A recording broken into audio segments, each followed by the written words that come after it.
నమస్తే, welcome to Hunter vision. నేను మీ ఆదిత్య. ముందుగా బులెటిన్ హెడ్లైన్స్.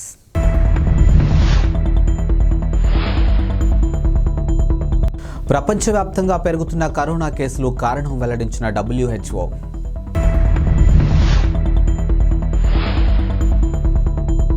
బీఆర్ఎస్కు తంగళ్లపల్లి జెడ్పీటీసీ మంచుల దంపతులు రాజీనామా. ముఖ్యమంత్రి రేవంత్ రెడ్డి ఢిల్లీ పర్యటన ఖరారు. అనేక దేశాల్లో కరోనా కేసులు వెలుగు చూస్తున్న నేపథ్యంలో WHO కీలక సూచనలు చేసింది. ఇక వ్యాధి వ్యాప్తి తీరును జాగ్రత్తగా పరిశీలించాలని, వైరస్ జినోమ్ సీక్వెన్స్కి సమాచారంగా ఎప్పటికప్పుడు పంచుకోవాలని పేర్కొంది. ఈ మేరకు WHO సాంకేతిక విభాగం చీఫ్ డాక్టర్ మరియా వాన్ కార్కోవా కీలక వీడియో సందేశం విడుదల చేశారు. ఇక ప్రపంచవ్యాప్తంగా ఊపిరితిత్తులు సంబంధిత ఇన్ఫెక్షన్లు పెరుగుదల వెనుక కారణాలు డాక్టర్ కేర్కోవా వివరించారు. ఇక హాలిడే సీజన్, ప్రజలు పెద్ద ఎత్తున వేడుకల్లో పాల్గొనడం తదితర కారణాలతో కేసులు పెరుగుతున్నాయని పేర్కొన్నారు. ఇక కోవిడ్ వైరస్తో పాటు ఇన్ఫ్లుయెంజా, బ్యాక్టీరియా, ఇతర పలు రకాల వైరస్లు వ్యాప్తి చెందుతున్నాయని తెలియజేశారు. అసెంబ్లీ ఎన్నికల్లో పరాజయం పాలైనటువంటి బీఆర్ఎస్ను వీడేందుకు ఆ పార్టీ నాయకులు సిద్ధమవుతున్నట్లు ఇటీవలే తరచూ వార్తలు వినిపిస్తూ ఉన్నాయి.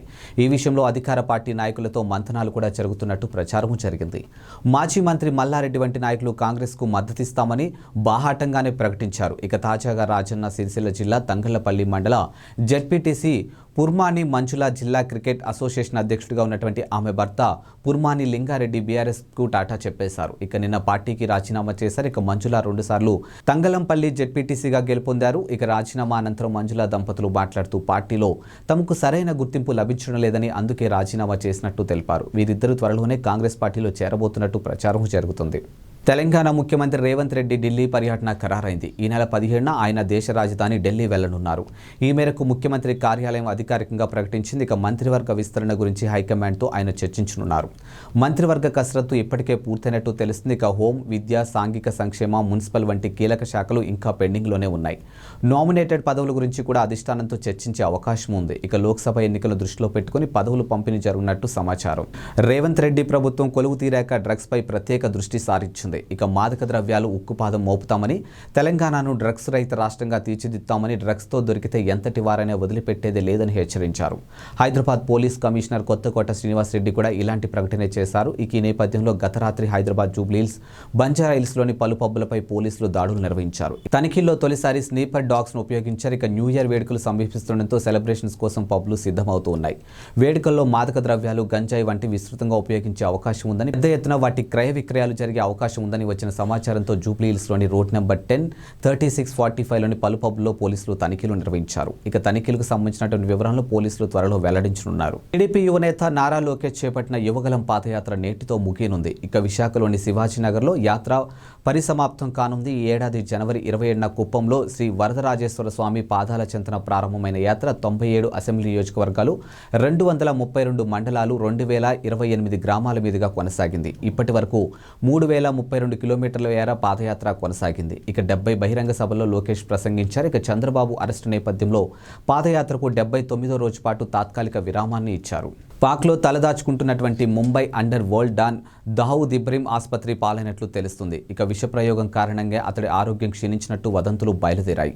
ఇక దావూద్ ఇబ్రహీం కరాచీ ఆసుపత్రిలో చేరినట్లు పాక్ జియో టీవీ పేర్కొంది. ఇక అతడిపై విషప్రయోగం జరిగినట్టు వ్యాపిస్తున్నటువంటి వదంతుల గురించి కూడా ప్రస్తావించింది. 1996లో ముంబై వరుస పేలులకు కారకుడైనటువంటి దావూద్ ఇబ్రహీం కరాచీలో తలదాచుకుంటున్న విషయం తెలిసిందే. ఇక పాక్ సాయంతో దావూద్ భారత్లో పాటు అంతర్జాతీయ దర్యాప్తు సంస్థలకు చిక్కకుండా తప్పించుకుని తిరుగుతూ ఉన్నాడు. ఇక 2003లో అతడిపై గ్లోబల్ టెర్రరిస్ట్గా ముద్ర పడింది. ఇక దావూద్ 1955లో మహారాష్ట్రలోని రత్నగిరి జిల్లాలో జన్మించాడు. ఆ తర్వాత కుటుంబంతో సహా ముంబైకి వలస వెళ్లాడు. 1970లో ముంబై అండర్ వరల్డ్లో అతడు అంచెలంచెలుగా ఎదిగాడు. క్రమక్రమంగా తన పరపతిని పెంచుకుంటూ వెళ్లాడు. ఇక కనీ విని ఎరుగని దారుణాలకు పాల్పడే అతడి గ్యాంగ్కు అప్పట్లో డి కంపెనీగా పేరు స్థిరపడింది. డాక్టర్ బిఆర్ అంబేద్కర్ కోనసీమ జిల్లాలో షాకింగ్ ఘటన వెలుగులోకి వచ్చింది. ఇక చికిత్స కోసం ఆసుపత్రికి వచ్చిన ఓ దళిత బాలికను నర్సు కాలితో తొక్కి పరీక్షిస్తూ అవమానించింది. జిల్లాలోని కాట్రేని కోనకు చెందినటువంటి నేలపాటి భాస్కర్రావు తన 10 ఏళ్ల మనవరాలు కాలు నొప్పితో బాధపడుతుంటూ ఆదివారం స్థానిక ప్రభుత్వ ఆరోగ్య కేంద్రానికి తీసుకుని వెళ్లాడు. అయితే అక్కడున్న నర్సు మణికుమారి మాత్రం చిన్నారి కాలును తన కాలితో తొక్కి పరీక్షించింది. ఇక చికిత్స ఏమీ చేయకుండానే అమలాపురం ఆసుపత్రికి తీసుకెళ్లమని సూచించింది. దీంతో భాస్కర్రావు నర్సుపై ఆగ్రహం వ్యక్తం చేశారు. ఇక రోగిని అవమానించిన ఇచ్చినందుకు పై అధికారులకు ఫిర్యాదు చేస్తామని హెచ్చరించారు. దీంతో నర్సు క్షమాపణ చెప్పింది. కాగా సదరు నర్సు డిప్యుటేషన్పై తమ ఆసుపత్రిలో పనిచేస్తుందని ఆసుపత్రి వైద్యుడు నిఖిత తెలిపారు. ఇలాంటి సంఘటనలు మళ్లీ జరగకుండా చూస్తామని చెప్పారు. యువగలం పాదయాత్రను కొనసాగిస్తున్న టీడీపీ జాతీయ ప్రధాన కార్యదర్శి నారా లోకేష్ కుడి చేతికి ఆదివారం స్వల్ప గాయమైంది. అభిమానులకు అభివాదం చేస్తున్న సమయంలో ఓ వ్యక్తి లోకేష్ చేతిని అందుకొని బలంగా నొక్కడంతో ఈ గాయమైంది. చీలమండం నరంపై ఒత్తిడి పడడంతో స్వల్పంగా వాపు వచ్చింది. ఇక పాదయాత్ర పరవాడ మండలంలోకి ప్రవేశించిన సమయంలో ఈ ఘటన చోటు చేసుకుంది.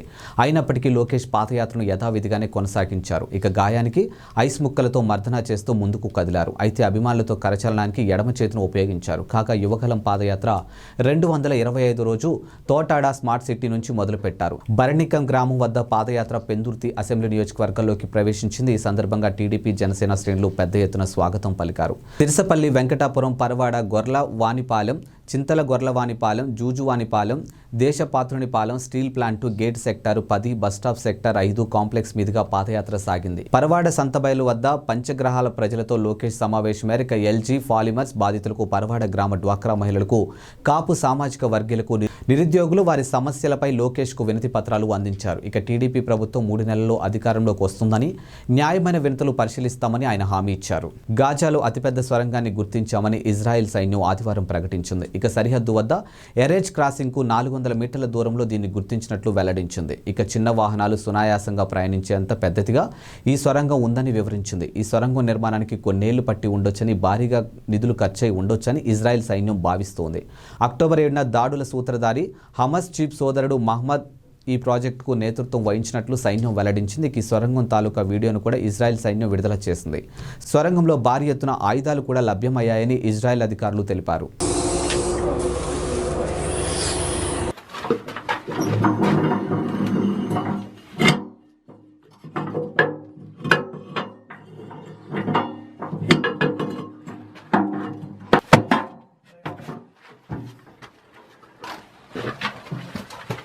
عشان تجيب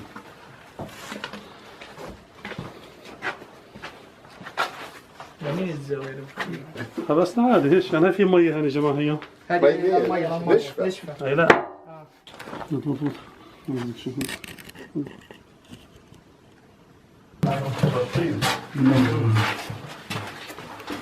كان ضغط الباب اللي قاعد بحر ايه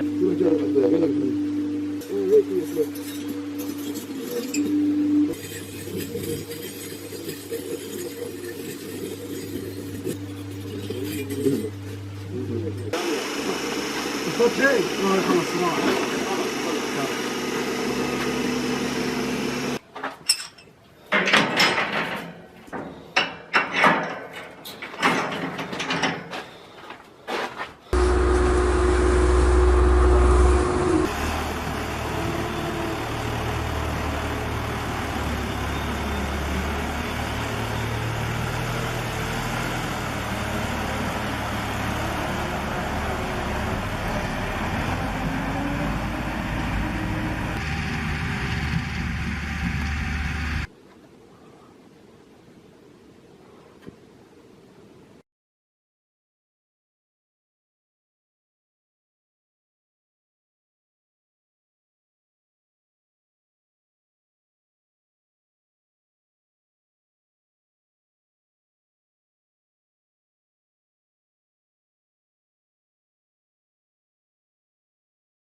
పై చదువుల కోసం విదేశాలకు వెళ్లే వారు రాసే ఆంగ్ల పరీక్ష టోఫెల్కు కీలక మార్పులు రానున్నాయి. ఇకపై పరీక్ష రాసే అభ్యర్థులు వ్యక్తిగత అవసరాల నేపథ్యానికి అనుగుణంగా పరీక్ష పేపర్ను సిద్ధం చేస్తామని ఎడ్యుకేషనల్ టెస్టింగ్ సర్వీస్ సీనియర్ ఉపాధ్యక్షుడు రోహిత్ శర్మ తాజాగా మీడియాకు తెలిపారు.